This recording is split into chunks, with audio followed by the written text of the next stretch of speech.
Salutare, prieteni! Avem aici ciuperca mamă, obținută prin fermentația naturală a coacăzelor, fără alt ingredient. Coacăze lăsate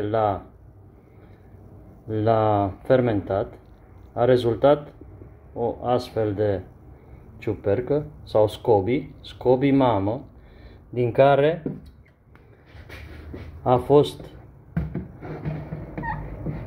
făcută sau din care a rezultat această ciupercă sau SCOBY pui, care între timp a devenit matură în urma fermentației naturale a ceaiului negru îndulcit, rezultând acest tip sau soi de kombucha pe care l-avem aici și este foarte delicios.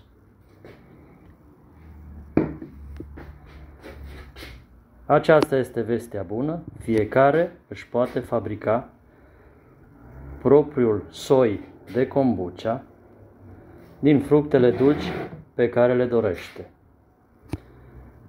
Multă sănătate și viață frumoasă vă dorim!